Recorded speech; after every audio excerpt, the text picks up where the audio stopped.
Genuinely, on fabrics like this, I'll use a walking foot because the top and the bottom layer has a tendency to travel at different paces. So I'm going to try this roller foot that came in the kit. It's got the roller on the front and two on the back. It does not have a slot for you to get the thread in, so it has to be fished through the bottom.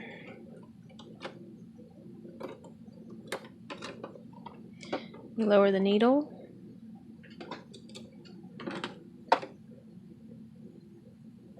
And pull it through.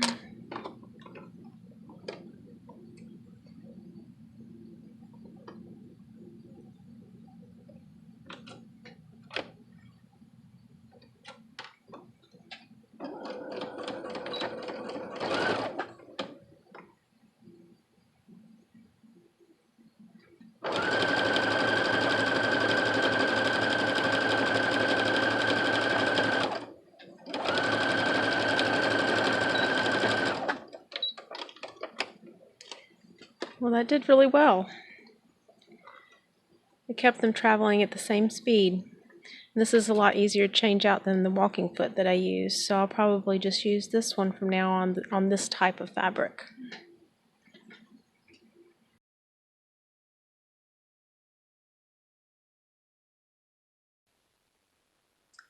This is the adjustable blind hem foot.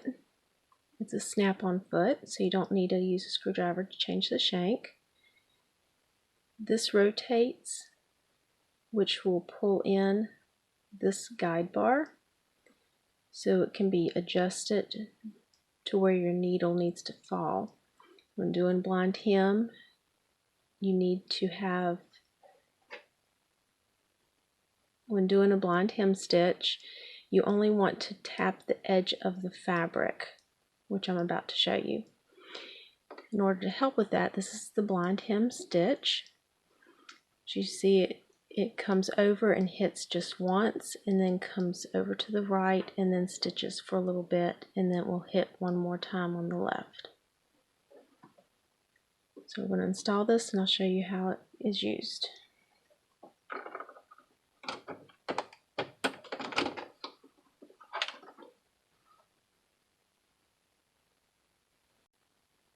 When working with an adjustable blind hem stitch, it's good to do a scrap piece of fabric first, folding over your hem the same as you would on your garment.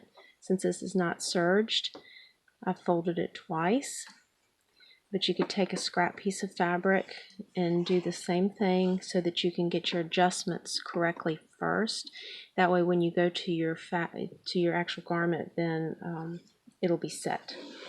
So if this is the inside of your garment, and this is the hem that you've rolled, you're going to fold it back.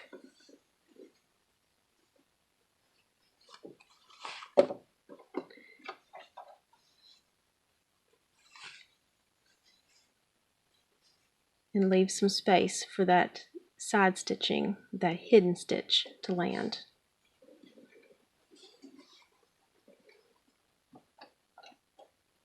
Place the fold up against the guide.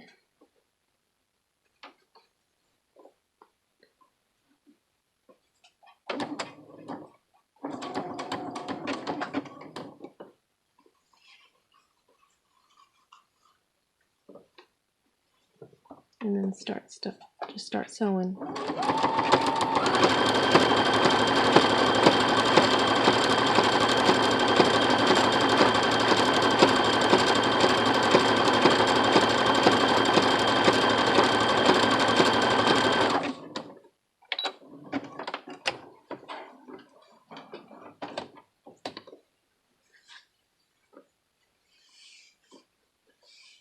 Oh my, I need to adjust the tension on my machine. The tension's wrong. Anyways, that's your stitch. And then on the correct side of the fabric, that's all you see.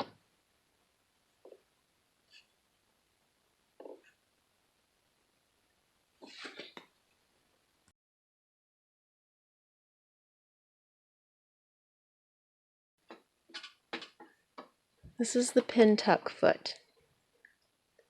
As you can see the grooves on the bottom. This is also for a twin needle, which I've already installed into my machine. I have 2 threads that are going through it. You need to install that according to your machine's specifications.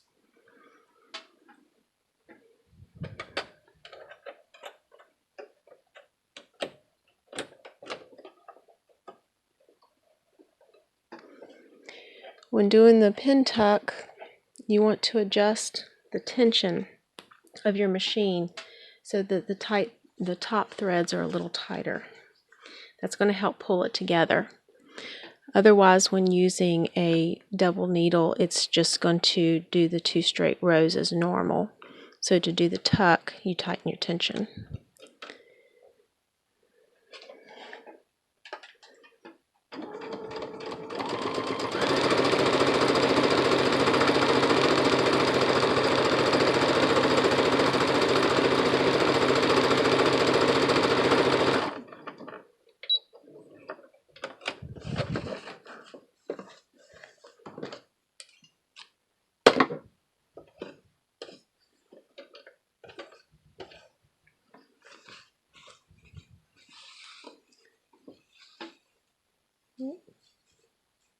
As you can see, it pulls it together and makes this little pucker. Now, the point of these grooves is so that you can evenly space them.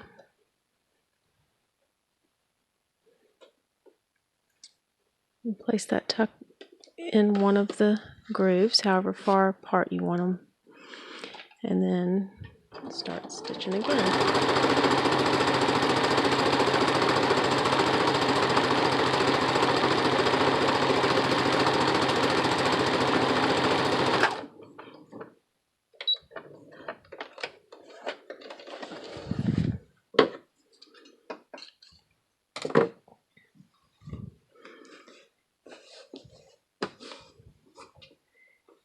Now you have 2 very evenly spaced pin tucks. You can also keep going and make as many as you like.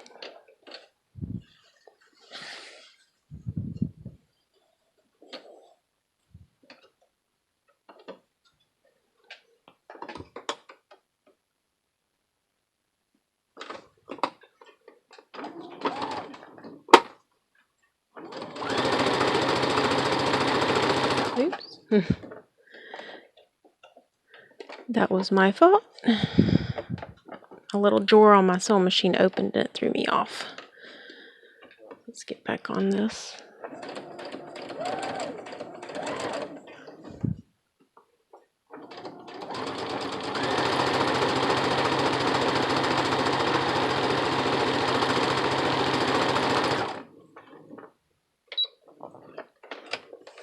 So you can see with this foot how quickly and easily you can create very even pin tucks.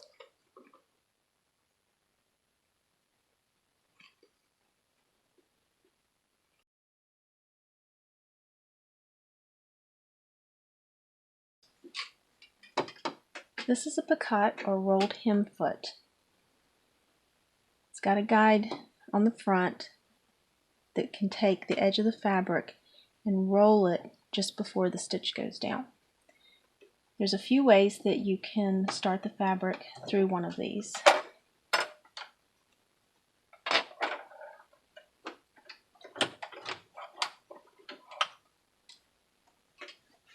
One way is place your fabric where the needle comes down and then stitch 2 to 3 stitches. I set my machine to 3.0 stitch length. Now raise the needle. So now you have thread locked in. That's going to help you guide this through to start it off. I'm going to start. I'll do a close-up of this as well. It's going to roll around the edge, and this tail that you just made is going to help you guide it through this.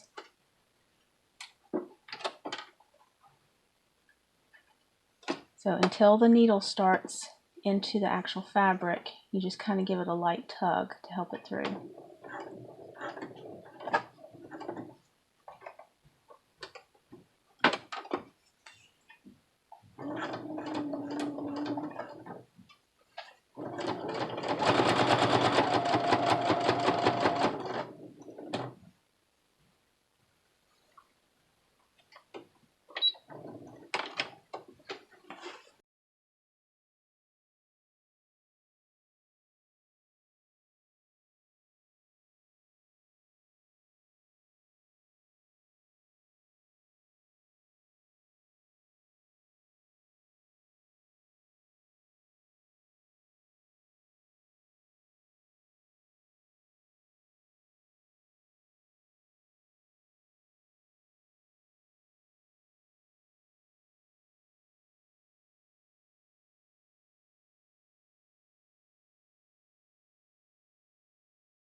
There you can see how it rolled. It's a very narrow hemline. Another way to start the fabric through this is by stringing a needle, but you've noticed I've strung it a little different.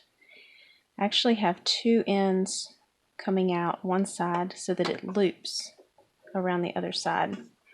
This is something that's done in embroidery a lot, and that gives that loop so that you can lock it. So just put it through the fabric.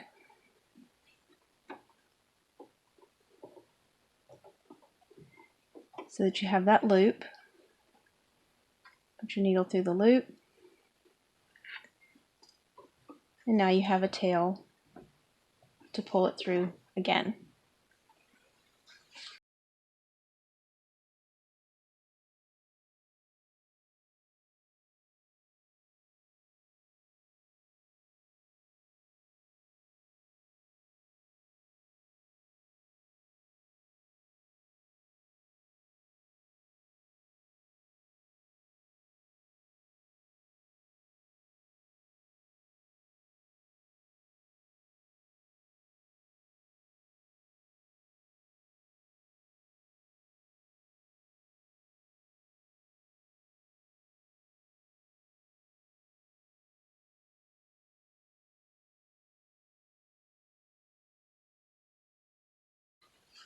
Another way to start it off is just not worrying about the thread at all and just starting to fish it through.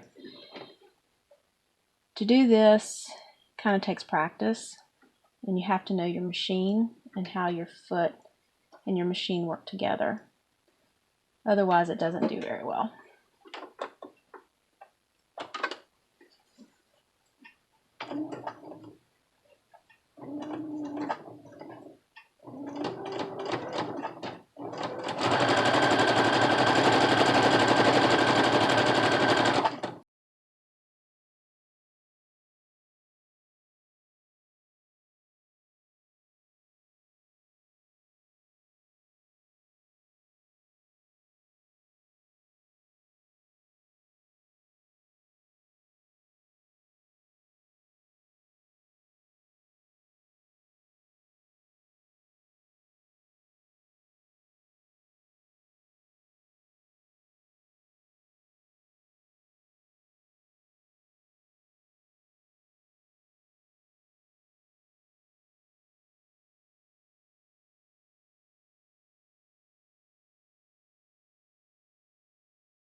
When you're feeding the fabric through, don't let too much of it come over because then it's going to jam up.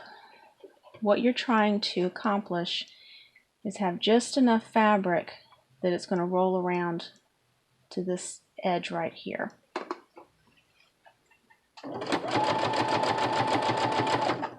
Now that's the straight stitch. Another stitch that you can do on here is a zigzag, which will give a different effect.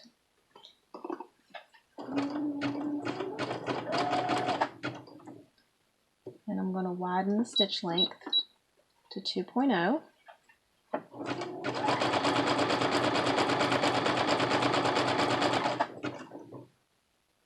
Now I'm going to widen the stitch,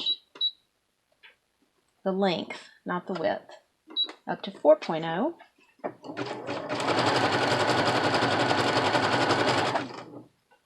And now I'm going to pull in the tension.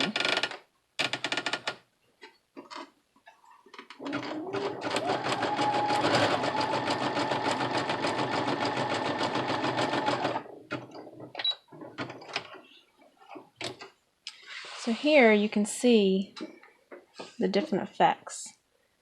Your straight stitch. This was at 1.4. This was at 2.0. This was at 4.0. And then when I tighten the stitch, it causes it to do a little bit of a pucker. Now in a lighter fabric, that gets more dramatic. So for like frilly dresses and things like that, when you tighten your tension, it will give that little puff.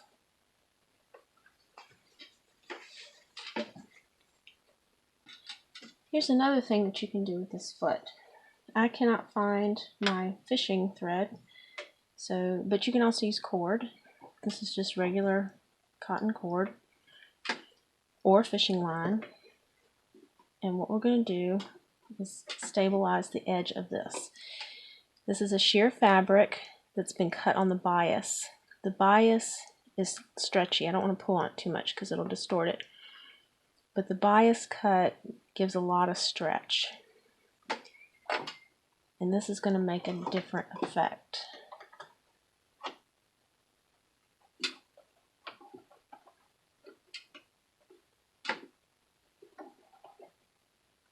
Since I've already shown how to start from the end, I'm just starting from this point just to show you the effect. Now what I have done is set my machine to the stitch width of 4.0 and the length to 2.0. It's got standard tension, and I've wrapped the cord inside the fabric. Start off slow just to get it started. Now, since this is cut on the bias and it's the stretch is what I want to happen to give it the effect. So now that it's started, I'm going to pull on it as it feeds through.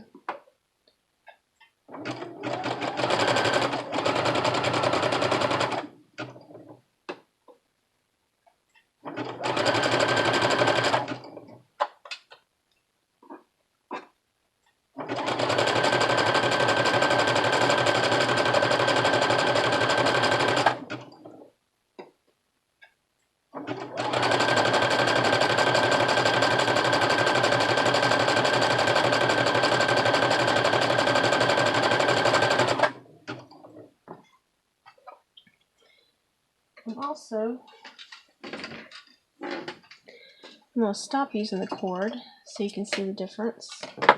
It's not a lot of difference, but this way you can see the difference with and without the cord.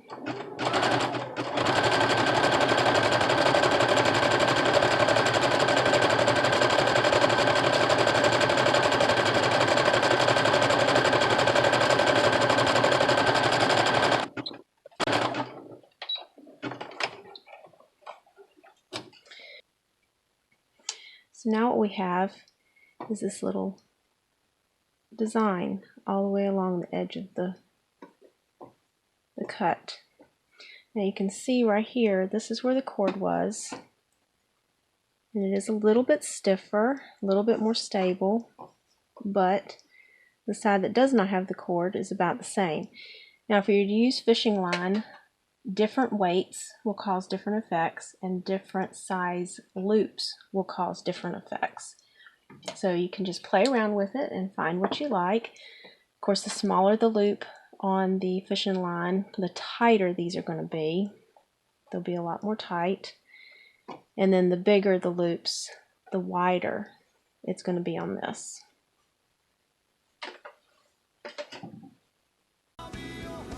Don't forget to give me a thumbs up and subscribe if you like these videos. Thank you.